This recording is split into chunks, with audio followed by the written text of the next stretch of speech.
que essa função é do terceiro grau e tem 3 raízes reais, menos 2, mais 2, mais 4. São os pontos, a raiz real são os pontos onde a curva corta o eixo das abscissas. Quando essa ponta direita está para cima, o A, esse Azinho, coeficiente do termo de maior grau, é positivo. Está escrito aqui. Como essa ponta sobe, o Azinho é positivo. Já é uma dica. Outra dica. Como ela é de grau ímpar, uma ponta está para baixo e outra ponta está para cima. Se ela fosse de grau par, as duas pontas ou estariam para cima ou estariam para baixo. Vamos examinar aqui algumas observações. Aqui, por exemplo, isso aqui é uma raiz real. Esse aqui é o termo independente, que seria o D. Termo independente. Aqui são raízes pares, em número par. Por exemplo, se fosse 2 a raiz, seria 2 e 2. Mas poderia também ser 2, 2, 2 e 2. O número é par. A multiplicidade é par. Quando tangencia. Então eu não posso garantir que esse desenho seja do terceiro grau. O que eu posso garantir é que ele, no mínimo, é do terceiro grau, porque uma raiz está aqui, e no mínimo 2 estão ali. Diz aqui, o grau é ímpar, porque uma ponta está para cima e a outra está para baixo. Agora, atenção. Eu vou, aproveitando essa figura, mostrar como se procede para calcular o A minúsculo. Sempre que derem a função, e eles dão, com as raízes conhecidas, a gente usa essa expressão, que é a expressão de qualquer função ou polinômio A, que multiplica x menos uma raiz, que multiplica x menos a segunda raiz, que multiplica x menos a terceira raiz e assim por diante. Isso aqui valeria se fosse segundo grau, só que aí nós teríamos só daqui até aqui. Como as raízes são conhecidas, 2, 4 e menos 2, fica x menos 2, que é essa raiz, x menos 4, que é essa raiz, e x menos menos 2, está x mais 2. Então eu fico aqui com a função tirada desse gráfico. Essa é a forma de resolver as questões em que as raízes são dadas. Agora, ocorre que aqui, além do x e do y, eu não conheço o A. O x e o y é normal não conhecer, porque fazem parte dos pontos. Qualquer ponto da função tem um x e o seu y. Agora, esse A eu preciso saber. Então eu vou na figura e pego x igual a 0 e y igual a 3. Ou seja, onde corta o eixo vertical. Boto 0 no lugar do x, boto 0 no lugar do x, 0 no lugar do x e 3 no lugar do y, porque entrando 0 no lugar do x, tem que entrar 3 no lugar do y, e fazendo esse cálculo, eu acho o A, que é 3 sobre 16. Então a função, já sei, é y igual, ou f de x, y igual 3 sobre 16, x menos 2, que multiplica x menos 4, que multiplica x mais 2. Então, está apresentado na parte superior dessa folha. Agora vamos para Girard. Girard foi um maceteiro, né? Como Briot, como Ruffini, Girard, Fulgêncio. e mais outros espíritos, D'Alembert, que a gente vai ver. Quanto? Fulgêncio. Fulgêncio.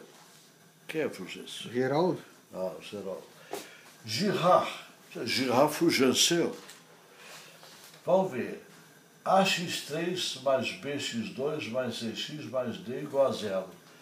Que é a mesma coisa, função, polinômio, equação. Que é porque o Girard estudou as relações entre os coeficientes e as raízes. Então vejam bem, a soma das raízes é sempre esse B dividido por esse A, com o sinal trocado. A primeira divisão é sempre com o sinal trocado.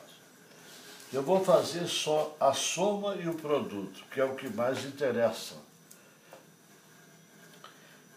A soma das raízes é menos B sobre A. E o produto das raízes é D sobre A. D sobre A. Agora eu preciso saber se eu troco o sinal ou não. Aí a gente olha aqui. Quando o grau é ímpar, troca o sinal. Então, para expressões, funções, polinômios, equações de grau ímpar, terceiro, quinto, sétimo, a soma é menos B sobre A e o produto é menos D sobre A. Se o grau fosse par, o produto não teria o seu sinal trocado, mas a soma sempre. Está escrito aqui, observações. Na soma das raízes, o B é sempre negativo. Essa regrinha aqui. No produto das raízes, o sinal não troca quando o grau for par. Agora, uma observação importantíssima, principalmente para a Universidade Federal. Quando uma raiz for 1, a soma dos coeficientes é zero. Então, sempre que a soma do A com o B, com o C, com o D der zero, 1 é raiz. Da mesma forma, sempre que 1 for raiz de uma função, ou de um polinômio, ou de uma equação, é certo que a soma dos coeficientes vai ser zero. É uma garantia. Agora vejo aqui. Na função f, essa explicação já está completa. Vamos ver isso aqui. Na função f de x igual a 3x2 mais 4, f de zero, ou seja, f para x igual a zero, é igual a 3 vezes 0 ao quadrado mais 4. Isso aqui dá 4. E f de 1? F de 1 é f para x igual a 1. Então fica 3 vezes 1 ao quadrado mais 4. Isso aqui dá 7. Na função f de x igual a 2x menos 4, 2 é raiz, porque f de 2 dá 0. E sempre que o valor da função para um determinado número der 0, esse número é raiz. E é também chamado de zero da função. Voltando a esse exemplo aqui, eu aqui botei f de x igual a 0 e 4. Significa que essa função tem um ponto A, 0, 4. X igual a 0 e y igual a 4. Da mesma maneira, quando eu botei 1 aqui, deu 7. Então, o ponto 1, 7, ponto B, 1, 7, pertence a essa função, à curva, ao desenho, ao gráfico da função. Para terminar, um exercício. Quais são as raízes de 2 que multiplica x menos 2 ao cubo, que multiplica x mais 1 elevado a 4. Interrogação. Quais são as raízes? Se o sujeito abrir isso, ele vai ficar com a expressão de meio metro, no mínimo. Não precisa abrir, já é vezes. Então, aqui, por exemplo, x menos 2, já se vê que a raiz é 2. Só que é x menos 2 ao cubo. Então, são 3 raízes de 2. 2, 2, 2. E aqui, no x mais 1 elevado a 4, para zerar isso aqui, o x é menos 1. Como é elevado a 4, então as raízes são menos 1, menos 1, menos 1, menos 1. Ou seja, eu acabei de resolver uma equação do 7º grau. Um conhecimento simples, porque se percebe claramente que o 2 anula tudo isso, então é raiz. E que o menos 1 anula tudo isso, então é raiz. Porque o 2 é positivo. Porque o 2 é positivo. É? Porque o 2 é positivo, sendo que é elevado ao cubo. O 2 é positivo. Esse 2 aqui, falar disso, não tem nada com isso. Porque quando zera aqui, desaparece tudo. Esse é o final da folha 2. Bom dia.